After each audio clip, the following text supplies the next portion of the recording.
Hello students, hello guys. আজকে আমরা নবম শ্রেণীর গণিতের একটি নতুন অধ্যায় 12 স্টার্ট করতে চলেছি। দ্যাট মিন্স ক্ষেত্রফল সংক্রান্ত উপাত্ত, থিওরেমস অন এরিয়াস। কোন কোন ফিগারের ক্ষেত্রফল নিয়ে আমরা আলোচনা করবো এই চ্যাপ্টারে। একটা হচ্ছে সামান্তরিক, একটা হচ্ছে ত্রিভুজ, প্যারালোগ্রাম এন্ড ট্রায়াঙ্গেল নিয়ে। তো দেখো, এই চ্যাপ্টারের কোয়েশ্চেন স্টার্ট করার আগে তিনটেই আমাদের প্রধান উপপাদ্য রয়েছে। তো সেই উপপাদ্যগুলো আমাদের যুক্তি দিয়ে প্রমাণ করা আগে শিখতে হবে, কারণ এগুলো হচ্ছে খুব ইম্পর্টেন্ট। তো প্রথমে তোমাদের পাঠ্য বই অনুযায়ী যেটা রয়েছে আমাদের উপাদ্য 23 নম্বর উপাদ্য, তো সেটা আজকে আমরা প্রমাণ করা দেখব। তো উপপাদ্যটিতে কি রয়েছে? উপপাদ্যটিতে বলছে কি, একই ভূমি আর একই সমান্তরাল সরলরেখা যুগলের মধ্যে যদি দুটি সামান্তরিক অবস্থিত হয় তাহলে তাদের ক্ষেত্রফল সমান। তো সেটাই আজকে আমরা যুক্তি দিয়ে প্রমাণ করা শিখব। চলো তাহলে ডিটেলসে জেনে নিই। দেখো, উপাদ্যটি আমি লিখে নিয়েছি। কি বলেছে? যে সকল সামান্তরিক একই ভূমি ও একই সমান্তরাল সরলরেখা যুগলের মধ্যে অবস্থিত তাদের ক্ষেত্রফল সমান।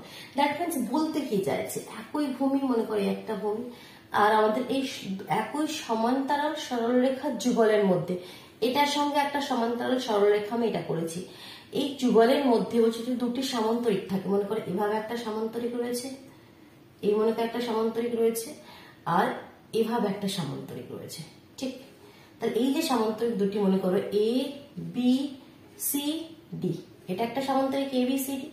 আবার এখান থেকে যদি একটা নাম দিই ই বি সি এফ, এটা একটা সামান্তরিক। এই সামান্তরিক দুটিকে যদি একটু হাইলাইট করে দেখাই, দেখো এই একটা সামান্তরিক যেটা এ বি সি ডি বলছি, এটা একটা সামান্তরিক। আর যেটা ই বি সি এফ বলছি, এই একটা সামান্তরিক। বুঝতে পারছো? সামান্তরিক দুটি বলছে, এই সামান্তরিক দুটি একই ভূমি কি বিসি, আর একই সমান্তরাল সরলরেখা যুগল মানে কি বিসি আর এফ, এই দুটো প্যারালাল লাইনের মধ্যে অবস্থিত। তাহলে কি এই সামান্তরিক দুটির ক্ষেত্রফল সমান হবে, দ্যাট মিন্স এরিয়া সমান হবে। এ বি সি ডি এই সামান্তরিকটির এরিয়া ইজ ইকুয়াল টু হবে ই বি সি এফ, এই সামান্তরিকটির এরিয়া। প্রমাণ কি করতে হবে সেটা ক্লিয়ার হবে। প্রমাণ তো পরের কথা, প্রমাণ কি করতে হবে সেটা ক্লিয়ার। তো সেম এরকম তোমাদের 23, তোমাদের 24 এবং 25 ঠিক এর রিলেটেড আরো দুটি উপাদ্য আমরা করব, ঠিক আছে? সেটা আমরা নেক্সট দিন করব। আজকে আমরা 23 উপাদ্যটি প্রমাণ করব। তো দেখো, আমি এখন লেখার আগে আমি আগে কনসেপ্টটা বুঝিয়ে দিচ্ছি, ঠিক আছে? রাফলি আমি ভালোভাবে বুঝিয়ে দিই ব্যাপারটাকে কিভাবে আমরা করব প্রমাণ, তারপর সুন্দরভাবে লেখাটা আমি লিখে দেব। তো দেখো, আমি সবার প্রথমে এখানে দুটো ত্রিভুজ হয়েছে দেখতে পাচ্ছ, আমি ত্রিভুজ দুটো আলাদা করে দেখাচ্ছি। এই দেখো, একটা ত্রিভুজ, এই একটা ত্রিভুজ। আগে বুঝে নাও কি প্রমাণ কিভাবে করব। দুটি ত্রিভুজ নাম যদি দিই, একটা হচ্ছে এ ই বি আর একটা হচ্ছে ডি এফ সি, ঠিক? ত্রিভুজ দুটি লক্ষ্য করতে পারছো। তো সবার প্রথমে আমি দুটি ত্রিভুজকে সর্বসম প্রমাণ করব। কি প্রমাণ করব? সর্বসম প্রমাণ করব। সেখান থেকে বলতে পারবো এই দুটি ত্রিভুজের ক্ষেত্রফল সমান। তো সর্বসম প্রমাণ করার জন্য কয়টি কন্ডিশন লাগে? আমাদের তিনটি কন্ডিশন লাগে, যে কোনো তিনটি আমাকে এখানে হয় বাহু নয় কোণ সমান দেখাতে হবে। তো দেখো তো কিছু কি আমরা দেখাতে পারছি এখানে। এ বি, এই ত্রিভুজের এ বি আর এই ত্রিভুজের ডিসির সাথে সমান, কারণ এ বি সি ডি একটা সামান্তরিক। আর আমরা কি জানি, সামান্তরিকের বিপরীত বাহুগুলো কি হয়? সমান এবং সমান্তরাল, তাই তো? তো সেই হিসাব মতন এ বি, এই ত্রিভুজের এ বি এই ত্রিভুজের ডিসির সাথে সমান হবে। Similarly B E B C F একটা সামান্তরিক, তো তারও বিপরীত বাহুগুলো কি হবে? সমান এবং সমান্তরাল। তো সি এফ বি এর সঙ্গে প্যারালাল, তো সেই হিসাবে সিই সাথে বিই সমান, এটা বলতে পারে। দুটি কন্ডিশন তো এখান থেকে বলে দিলাম। বাট থার্ড কন্ডিশনটা কি বলবো? আমাকে চাইতো তিনটি কন্ডিশন। 3 নম্বর কন্ডিশনটা কি বলবো? এখানে আমি আর কোনো কন্ডিশন পাচ্ছি না যেটা আমরা বলতে পারবো। তো দেখো, একটু যদি ভালোভাবে লক্ষ্য করো, সামান্তরিক মানে কি? বিপরীত বাহুগুলো সমান এবং সমান্তরাল, সমানও হয় এবং সমান্তরাল হয়। তো যদি এখানে দেখি এবার, যেটা এবির সঙ্গে প্যারালাল কি? ডিসি। এই যে এবির সঙ্গে প্যারালাল কি? ডিসি। আর এটা এদের কি? ভেদক। এই যে এ এফ কি? ভেদক। দুটো প্যারালাল লাইন এটার ভেদক হলে এই কোণটার সাথে সমান হয়। দুটো লাইন প্যারালাল হলে এটা একটা ভেদক হলে এই কোণটার সাথে সমান হয়, অনুরূপ কোণ হয়, এই দুটি কোণ সমান হয়, এটা আমরা জানি। তো সেই হিসাব মতন এই যে বি এ ডি মানে এই কোণটার এখানে এই কোণটা সমান হয়ে যাবে। বুঝতে পারলে? ক্লিয়ার করতে পারলে? তো এটাই আমরা বলে দেবো। দুটো কন্ডিশন তো এখান থেকে পেয়ে গেছে, আর একটা প্যারালাল কন্ডিশন দিয়ে একটা কোণ সমান দেখিয়ে দেবো। তাতে কি হয়ে যাবে, তাতে আমরা বলে দিতে পারবো কি এই ত্রিভুজ দুটি কি সর্বসম। এবার আমি এই কন্ডিশন তিনটি দিয়েছি বলে তোমাকেও এই কন্ডিশন তিনটি দিতে হবে তার কোনো মানে নেই। তোমরা অন্য কন্ডিশন দাও, অন্য কিছু দেখাও, দেখাতেই পারো, ঠিক আছে। আরো কন্ডিশন এখান থেকে আমাদের এটা প্যারালাল দিয়ে এই কোণগুলো সমান দেখাতে পারো, বাট আমি এখানে তিনটি দেখিয়েছি, ঠিক আছে। নিজেদের মতন বুদ্ধি দিয়ে ব্যাপারটা করতে হবে, এই নয় যে আমি যেটা করে দিচ্ছি তোমাদেরকে সেটাই করতে হবে। তোমাকে তিনটে জিনিস সমান দেখাতে হবে, সে যেরকম ভাবে তোমাকে লজিক দিয়ে তিনটে জিনিস সমান দেখালেই হবে। ক্লিয়ার হলো? দুটো ত্রিভুজের ক্ষেত্রফল যখনই সমান, আমরা দুটো ত্রিভুজ সমান হয়ে গেল মানে কি ক্ষেত্রফল সমান হয়ে গেল। এবার প্রমাণটা কিভাবে চলে আসবে দেখো, এখানে এই যে এ বি সি এফ একটা কি চতুর্ভুজাকার দেখো ক্ষেত্র রয়েছে।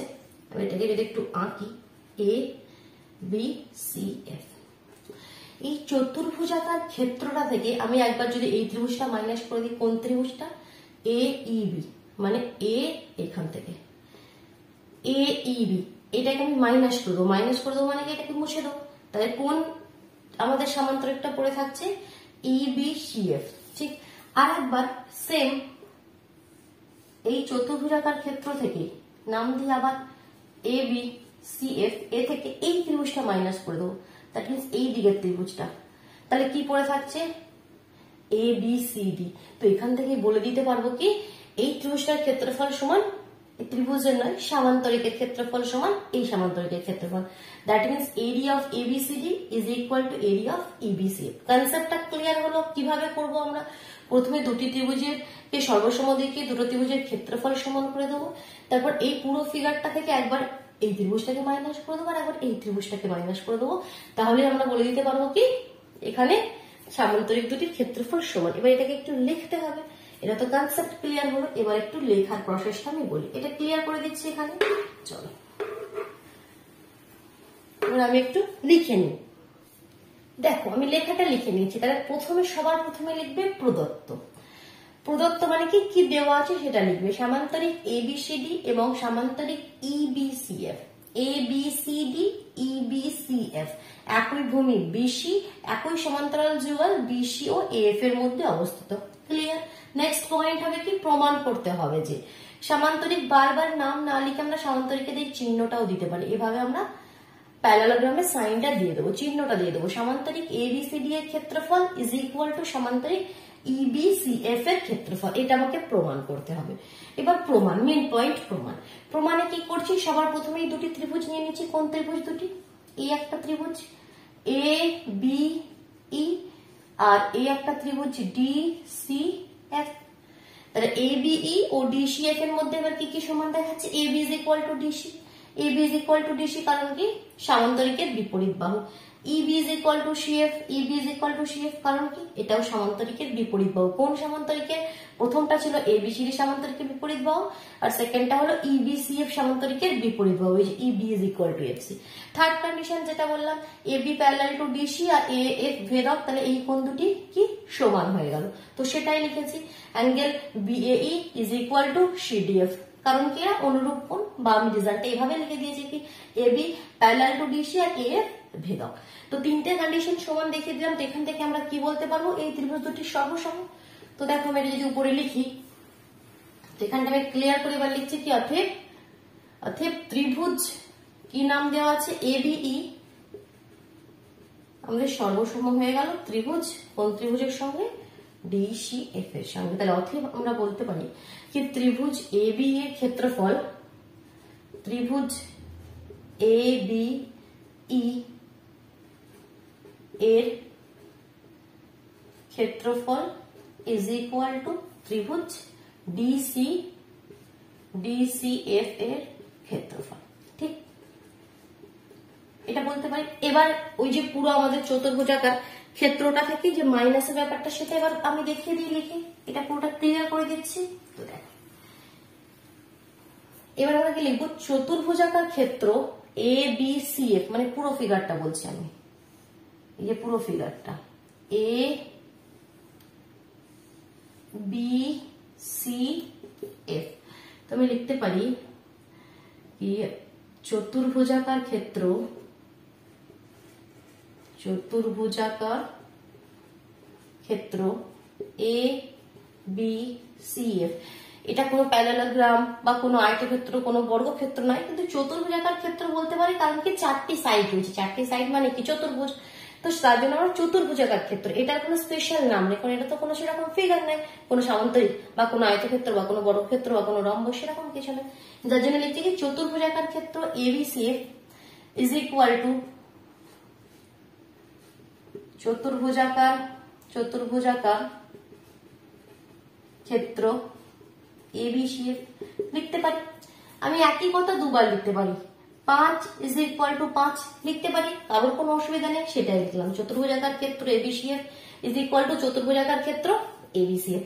আমি এবার কি করব, এই চতুর্ভুজাকার ক্ষেত্র থেকে একবার এই ত্রিভুজটা মাইনাস করব, মানে এই যে ত্রিভুজটা ছিল এবিই, এবার কি লিখবো, দেখো আমি এটা লিখতে পারি কি চতুর্ভুজাকার ক্ষেত্র এবিসিএফ মাইনাস করবো আমি ত্রিভুজাকার ক্ষেত্র এবিএফ মাইনাস ত্রিভুজাকার ক্ষেত্র এবিএফ, অথবা ত্রিভুজ এবিএফ ও বলতে পারো, ঠিক আছে। এবিএফ নয় এবিই, এটা মাইনাস করলাম।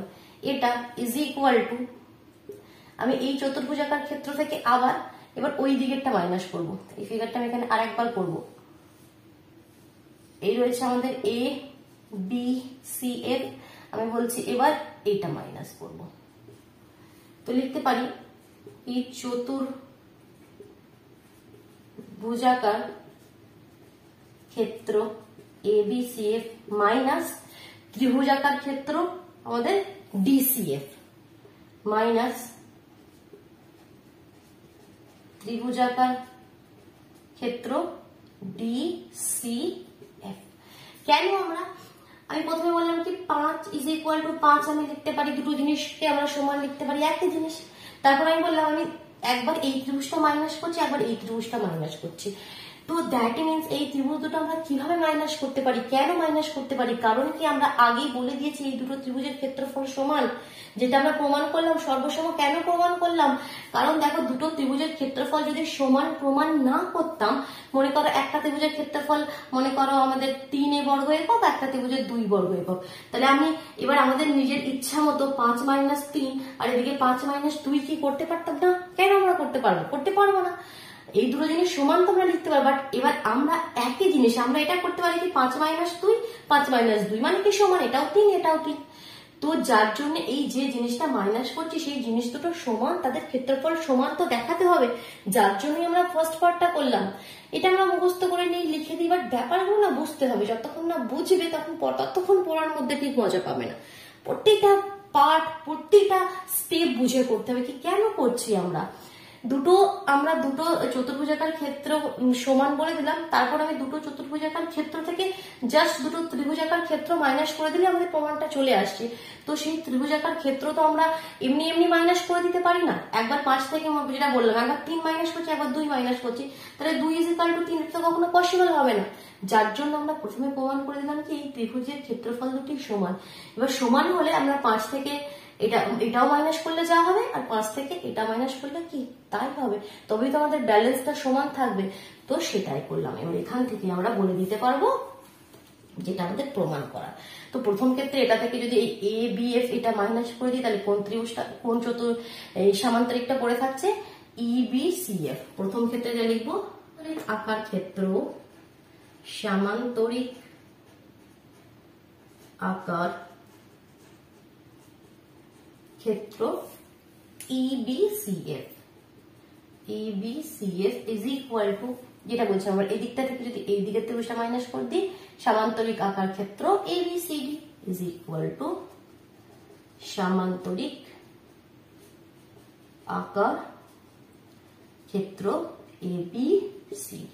এটাই প্রমাণ করা ছিল কি এই সামান্তরিকের ক্ষেত্রফলটা ওই সামান্তরিকের ক্ষেত্রফলটা কি সমান, যারা একই ভূমি এবং একই সমান্তরাল যুগলের মধ্যে অবস্থিত। ক্লিয়ার হলো? আর কিন্তু কিছু নয়। এবার সেম রিলেটেড যেটা 24 আর 25 এ আমরা করব, নেক্সট দিন করবো, ঠিক আছে, আজকে আর করছি না। আমি একটু বলে দিচ্ছি কি আমরা করব। 24 এ আমরা দেখবো কি একই ভূমি আর একই সমান্তরাল যুগলের মধ্যে যদি একটা সামান্তরিক থাকে আর একটা ত্রিভুজ থাকে, তাদের কি হয়, তাহলে ত্রিভুজের ক্ষেত্রফলটা সমান্তরিকের ক্ষেত্রফলের অর্ধেক হয়। একটা দেখাবো। আর একবার দেখাবো কি একই তোমাদের ভূমি এবং একই সমান্তরাল যুগলের মধ্যে যদি দুটি ত্রিভুজ থাকে তাহলে তাদের ক্ষেত্রফল সমান।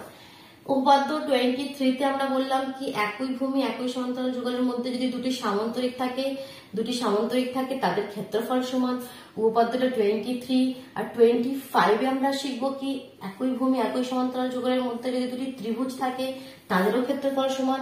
আর যেটা মিডিলে রয়েছে 24 এ আমরা শিখবো কি একই ভূমি একই সমান্তরাল যুগলের মধ্যে যদি একটি ত্রিভুজ আর একটি আমাদের সামান্তরিক থাকে তাহলে ত্রিভুজের ক্ষেত্রফল সামান্তরিকের ক্ষেত্রফলের অর্ধেক। ঠিক আছে, তাহলে নেক্সট উপপাদ্য দুটি আমরা নেক্সট দিন করবো। আজকেরটি বোঝা গেল? চল, টাটা।